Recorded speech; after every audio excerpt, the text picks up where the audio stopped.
Assalamualaikum warahmatullahi wabarakatuh. Selamat pagi, salam sehat sahabat RSMB. Kembali lagi bersama kami dalam acara talk show Ngobrol Sehat. Jika ingin sehat, ngobrol bersama kami karena kami solusi kesehatan bagi Anda. Senang sekali rasanya saya Mareta Astriana dapat kembali menjumpai Anda.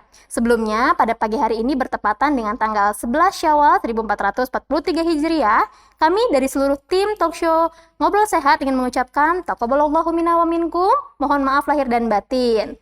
Baiklah, sebelumnya tayangan kita pada pagi hari ini disiarkan secara live streaming di media sosial kita. Untuk kalian yang belum mengaksesnya, bisa diakses di YouTube dan Facebook kita di Rumah Sakit Muhammadiyah Bandung.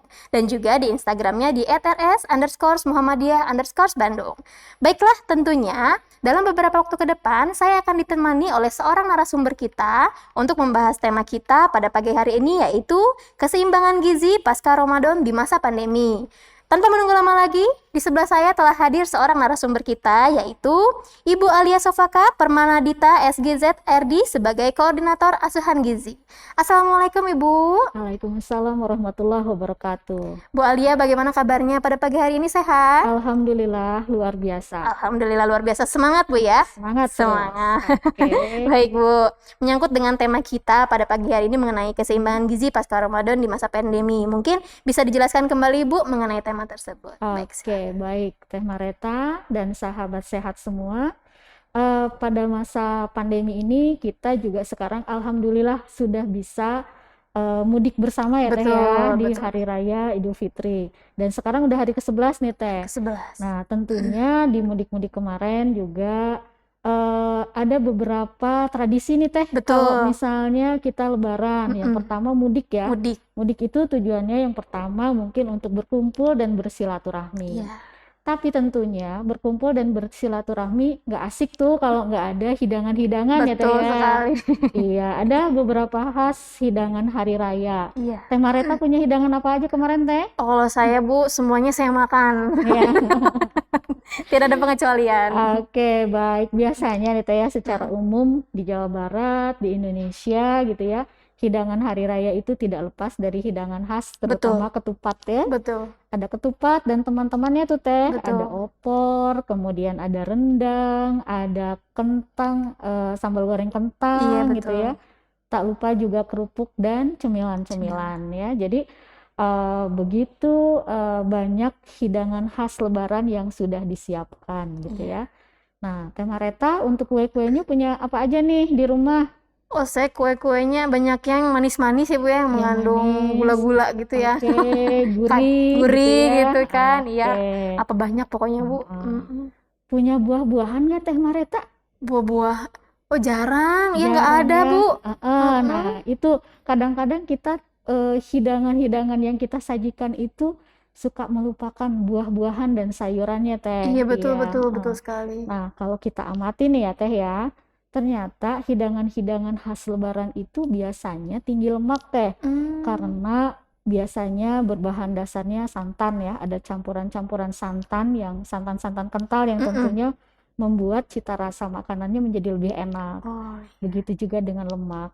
Dan kemudian juga ada tambahan-tambahan garam tuh karena pengen enak kan, biasanya pengen rasanya gurih ya, ada penyedap rasanya. Lalu juga tak lupa hidangan-hidangan yang manis ya. Nah, cuma kalau kita amati nih Teh, kayak kemarin saya juga sama mungkin nih, jarang kita menyajikan sayuran dan buah-buahan. Betul. Sehingga ciri khas dari hidangan-hidangan yang kita konsumsi nih di hari raya itu biasanya tinggi lemak, tinggi garam, kemudian juga tinggi gula, tapinya rendah serat. Nah, sehingga kalau dibicarakan tadi ini seimbang nggak ya? Jadi nggak seimbang dong, karena seratnya nggak ada. Iya betul. Gitu loh Teh.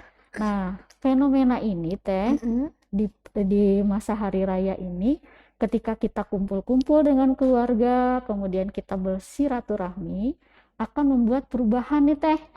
Kalau kemarin pas Ramadan tuh kita makan sahur, kemudian maghrib baru berbuka. Iya. Pas hari raya biasanya kita pagi-pagi kan sunahnya sebelum sholat itu kita makan dulu. Iya betul. Ya.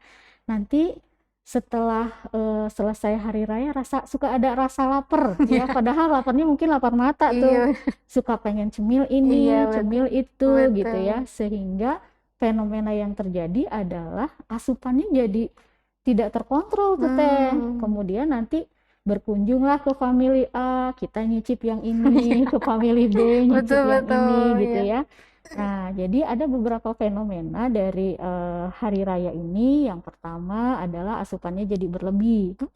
Yang keduanya frekuensi makannya jadi nggak teratur gitu. Nah, kalau ini berlangsung 1 sampai 2 hari aja sih, mungkin nggak ada masalah. Iya, Tapi terkadang ini akan berlangsung beberapa minggu karena kue-kuenya juga mungkin sampai 1 bulan ada iya, ya. betul. Belum lagi oleh-oleh tuh, ada ranginang, ada Iya dodol gitu benar. ya. Nah, itu kalau tidak dihabiskan jadi sayang kan. Iya. Nah, akhirnya kita lost control untuk menghabiskan itu.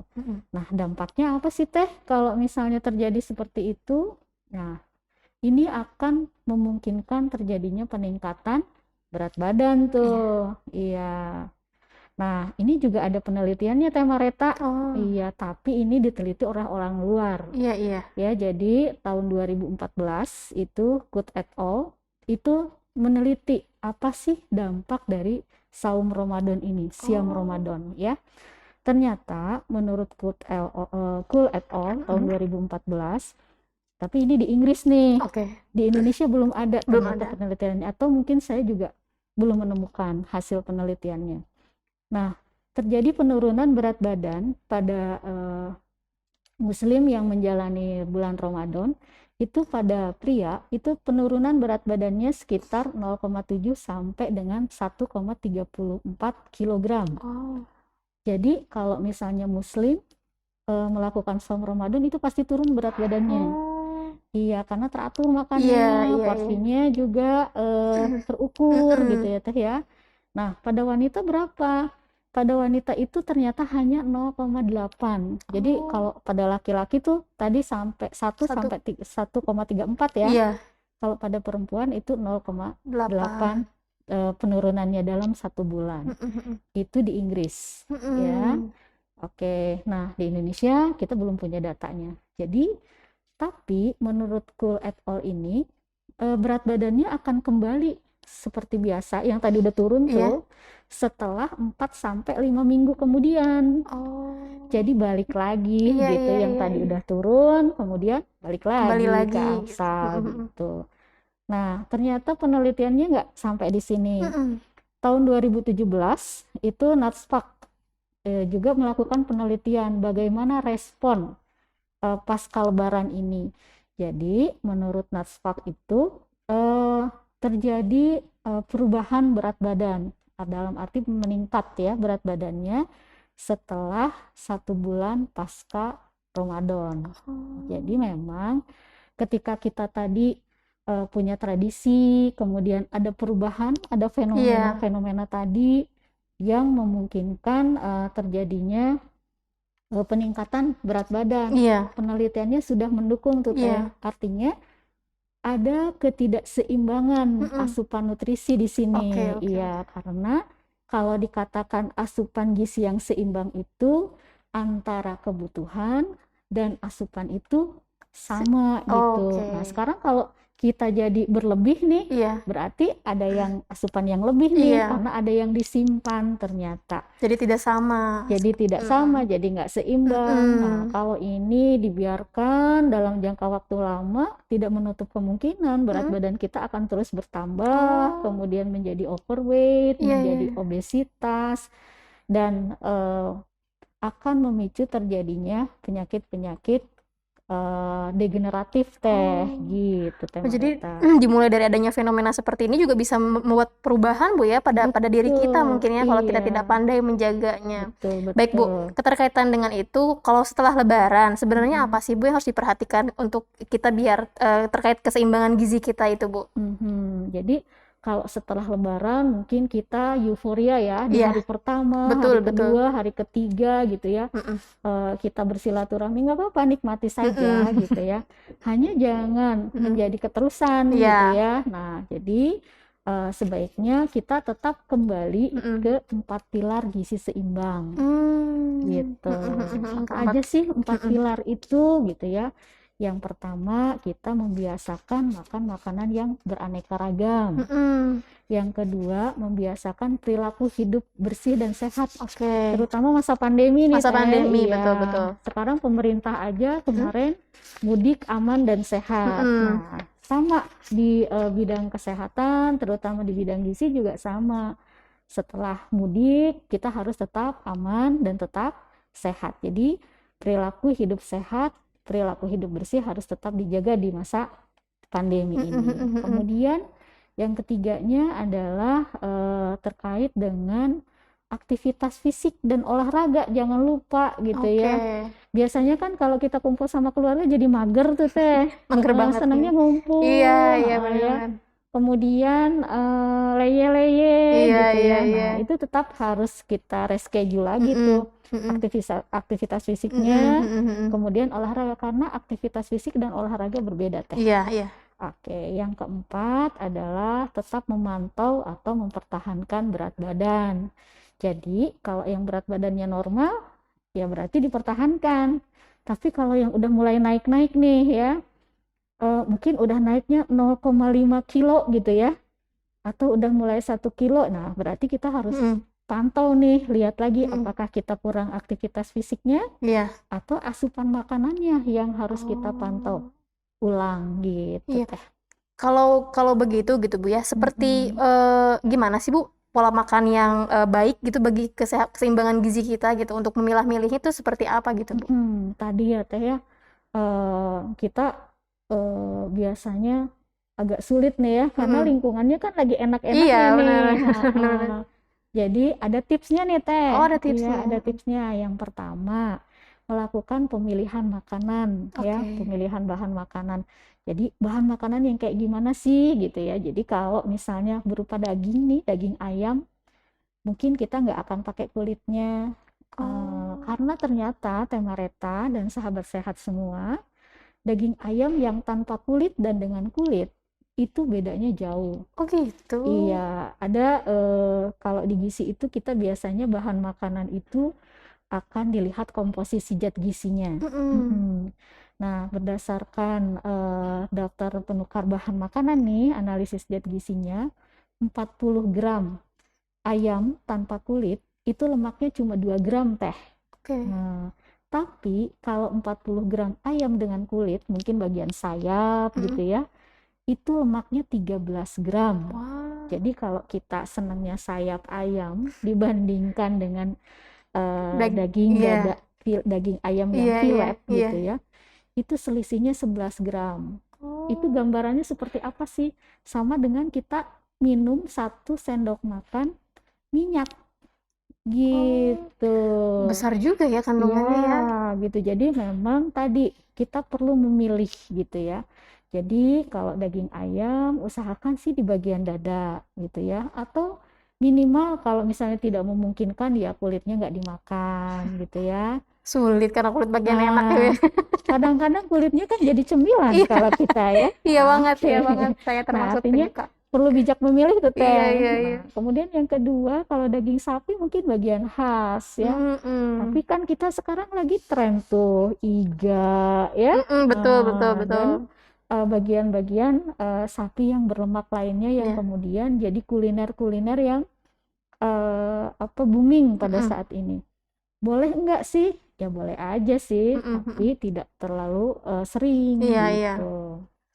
Kemudian yang berikutnya sesuai anjuran pemerintah nih Teh, harusnya mungkin lebih banyak di menu-menu ikan. Oke. Gitu. Kalau tadi kan makanannya sudah bersantan tuh Iya, iya. di hari raya, oke, Iya. it's fine gitu Iya, ya. heeh. Nah, tapi kesininya kemudian kita yang santannya itu ya sudah dihindari, Oke. kemudian kita kembali ke pola makan awal gitu ya. Awal. Itu pemilihan-pemilihan makanan.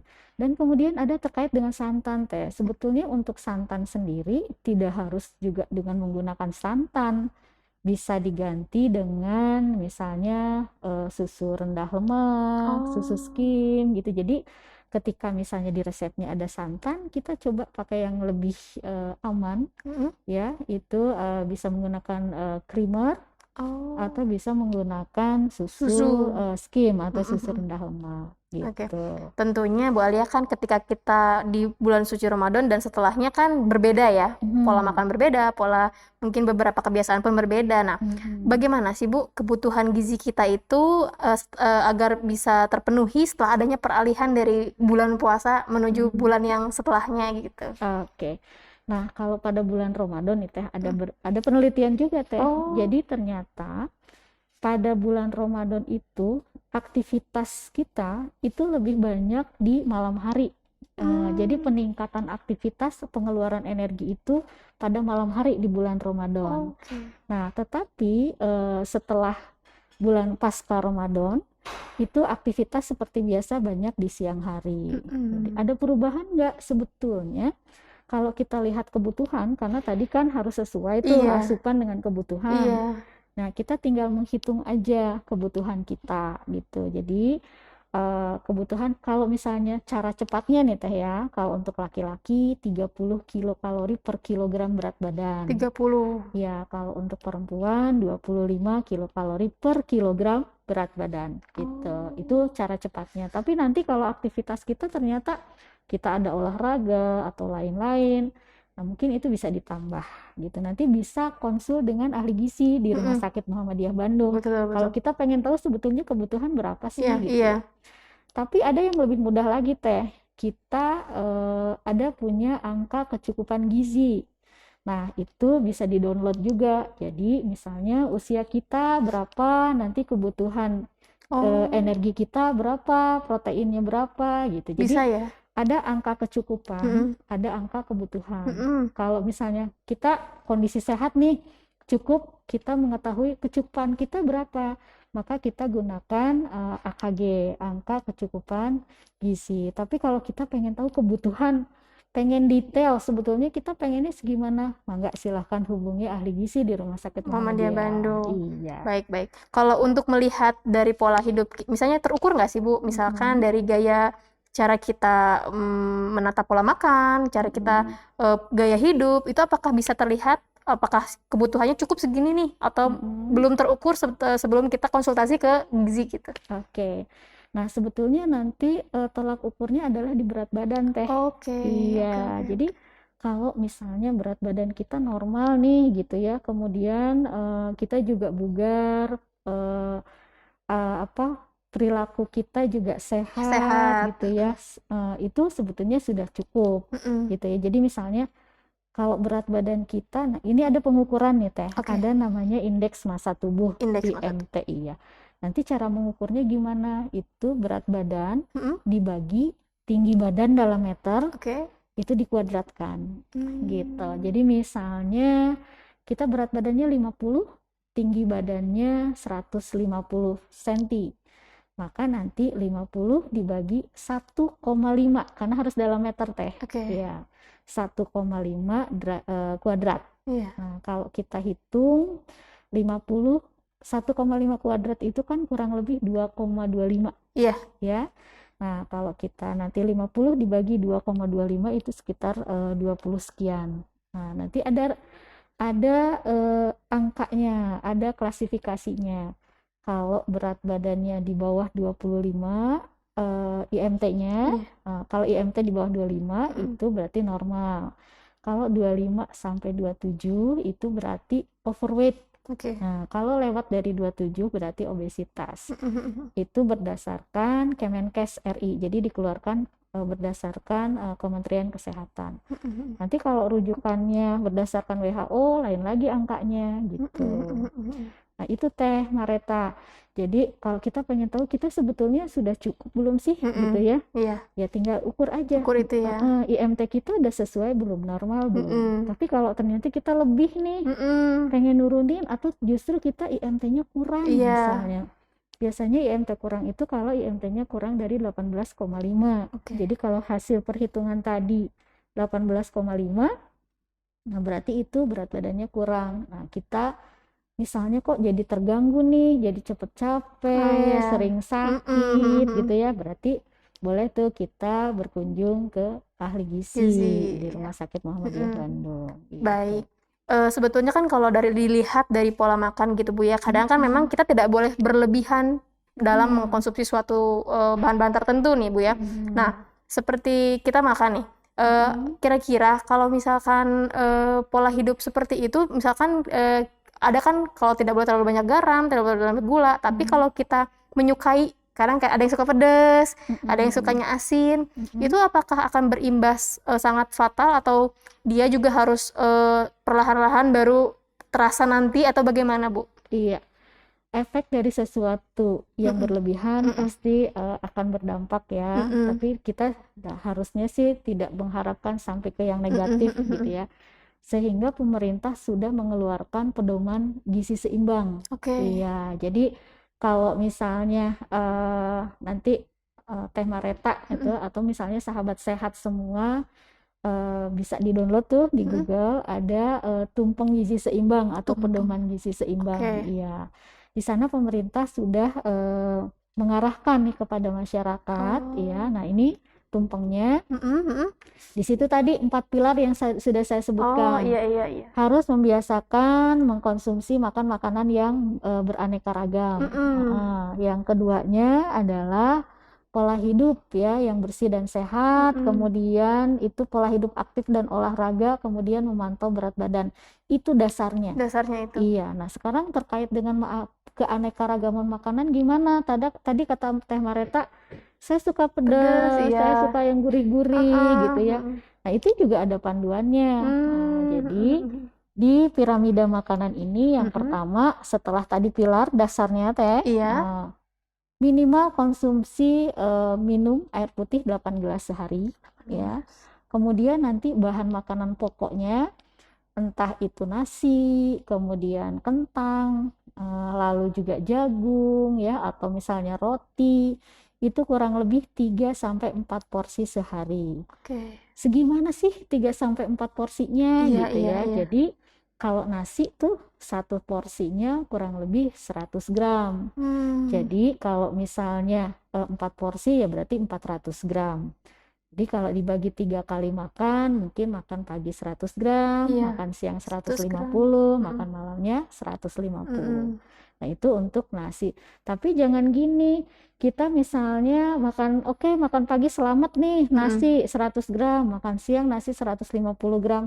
Jam 3 jam 4 pengen bakso, pakai mie gitu ya. Iya. Atau misalnya aduh ada bakso tahu lewat. Nah, kita 3-4 porsi gitu ya. Nah, atau misalnya sudah selamat nih makan pagi, makan siang sudah teratur, tiba-tiba ada yang ngajak bakar jagung atau barbeque tapi tidak terukur. Nah, itu juga jangan sampai. Jadi kalau sudah sumber karbohidrat itu kan banyak. Jadi ada nasi. Kemudian yang lainnya bisa kentang, tapi sebagai pengganti Teh, bukan nambah. Kita kadang dalam satu hidangan itu ada nasi, sambal goreng ati kentang, ada perkedel ya. Nah, itu mungkin yang perlu diperhatikan. Jadi kalau kita perkedelnya pasti pengen, kemudian sambal gorengnya juga masih suka, berarti nasinya nggak sesuai porsi yang itu dong. Gitu. Boleh aja silahkan. Nah, tadi untuk porsi karbohidrat itu 3 sampai 4 porsi. Nah, kemudian untuk porsi sayuran dan buah juga sama. Sayuran itu 3 sampai 4 porsi. Untuk buah boleh lebih kecil, 2 sampai 3 porsi. Lalu kemudian protein nabati dan protein hewani. Itu 2 sampai dengan 3 porsi. Kemudian berikutnya tadi gula, garam, lemak. Atau kita singkat biasanya GGL Teh. GGL. Iya, gula itu boleh seberapa banyak sih? Gula itu boleh sampai dengan 4 sendok makan. Per hari? Per hari, iya. Jadi kalau misalnya pagi-pagi sudah ada kopi tuh pakai 1 sendok gula, berarti kita masih punya berapa nih? 3 gitu. Nah, garam 1 sendok teh gitu ya. Nah, kemudian lemak atau minyak itu 5 sendok makan. Itu yang disarankan. Jadi kalau kita makanannya udah makanan bersantan, pakai kerupuk, kemudian ada lemaknya juga. Nah, itu Berarti kalau pagi-pagi sudah sarapannya itu siang sama sore nggak ketemu deh yang sama yang gitu-gitu gitu. Iya, Itu iya. untuk GGL ya Teh Mm-mm, ya. mm-mm, Gula, garam, kemudian lemak. mm-mm. Biasanya masih bingung nih. Terus batasannya segimana Iya, gitu ya. iya, iya. 4-1-5 Teh. 4. 1-5. Iya. 4 gula, 4 sendok Mm-mm. makan, 1 sendok teh garam, dan 5 sendok makan lemak atau minyak. Gitu. Oh, 4. Jadi kalau kita makanannya makan yang digorengnya bisa 3 sampai 4 porsi, Iya. wah jadi banyak banget tuh Iya, gitu. iya. Kadang kala gini kan, Bu. Kita kadang karena mungkin dari pola hidup kali ya, mungkin Mhm. berpengaruh juga yang dia makannya tidak teratur di awal. Jadi dia tidak mungkin tidak memperhitungkan yang seperti tadi gitu dari segi gizinya, kecukupannya dan sebagainya. Nah, makan sembarangan, lalu mungkin dalam setiap kalau perempuan mungkin sering ngemil gitu kan, ngemil. Nah, Iya. itu efeknya gimana sih Bu? Jadi kadang kita sudah waktunya tidak sesuai gitu ya. Mhm. Makan ketika lapar dan ingin gitu. Dan ketika kita makan pun kadang kala kalau perempuan biasanya pengennya yang pedas-pedas gitu kan, bakso dan sebagainya. Iya. Sudah banyak tuh yang dilanggar dari segi gizi ya Bu ya, Iya, aturan-aturan. iya. Nah, itu apakah efek imbasnya akan terasanya itu nanti jangka panjang atau pada ketika saat itunya gitu? Oke. Imbas tentu saja tidak akan langsung ya, kecuali kalau makan pedas jadi sakit perut Betul. itu lain ya. Tapi kalau misalnya asupan tadi yang berlebih, Mm-mm. nanti ditumpuk-tumpuk dulu tuh di dalam tubuh. Biasanya Oh, tubuh akan merespon, jadi misalnya cepet capek, oke. naik berat Badan, badan. Nah, itu sudah tanda-tandanya nih kita harus kembali ke pola pola hidup hidup. sehat. Yang kayak Mm-mm. gimana sih gitu ya? 3 kali makan utama, 2 kali selingan gitu. Balik lagi tuh. Mm-mm. Tadi ke pedoman gizi seimbang kan kalau mikir piramida gitu rasanya jelimet banget Iya, ya. betul betul. Nah, kita akan aplikasikan di isi piringku. Isi piringku. Iya, isi piringku itu. Jadi Oh, nih yang kalau ini ya. iya, Mm-mm. kalau Teh Mareta nih, saya berat badannya kecil, Mm-mm. sedikit, mungkin akan pilih piring yang lebih ukuran kecil Mm-mm. gitu. Kalau saya nih agak sedang nih, mungkin nanti ukuran piringnya yang sedang. Tapi bukan berarti yang besar ukuran piringnya besar, Mm-mm. karena yang besar harus turun nih berat badan. Jadi saya akan Oh, ambil piring ukuran sedang iya iya iya gitu. iya Nah, iya. sekarang di piring ini gimana caranya gitu ya? Piring ini nanti dibagi 3 dulu Teh. Bagi 3. Mm-mm. Iya, jadi piringnya dibagi 3 bagian. Sepertiga adalah makanan pokok, Mm-mm. sepertiganya sayuran Mm-mm. gitu. Nah, yang sepertiga sisanya Mm-mm. itu nanti akan dibagi 2 lagi. Oke. Ya, jadi yang satunya lauk pauk, Mm-mm. seperenam bagian Iya, jadinya ya Teh ya. iya. Nah, seperenam bagian lagi adalah buah. Buah-buahan. Iya. Jadi kalau misalnya kalau kita kan dari dulu ambil nasi dulu, Mm-mm. lauknya di atas. Iya. Ya, Mm-mm. nanti lauknya habis, tambah lauknya. Nanti nasinya habis, tambah nasi. Jadi tambahnya tambah banyak tuh kan Teh ya. Nah, sekarang enggak. Mm. Kata isi piringku sepertiga, sepertiga, 1/6, 1/6.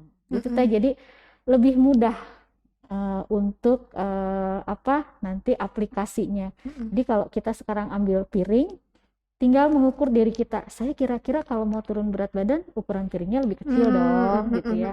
Nah, terus kalau saya rata nih, misalnya dari saya ambil nasinya segini, oh berarti sepertiganya lagi itu harus sayuran. Kenapa sayuran dan buah harus banyak? Iya. Kalau dilihat di sini hampir setengah ya. Iya, iya. Sayuran buah tuh hampir setengah dari makanan pokok dan Lauk lauknya. pauk, iya benar. Karena di sini banyak mengandung serat, Hmm. banyak mengandung vitamin, mineral yang nanti akan mendukung proses metabolisme zat gizi di dalam tubuh Oke, oke. supaya tubuh menjadi sehat gitu Nah, Teh. gini Bu, kadang-kala mungkin salah satunya juga saya yang kurang menyukai sayuran gitu. Nah, misalkan dalam setiap makan itu mungkin luput tidak ada sayur atau Iya, banyaknya mungkin di nasi dan lauk utamanya gitu ya mainnya. Nah, iya. itu bagaimana Bu kira-kira jadinya itu kalau seperti itu? Oke. Mm-mm.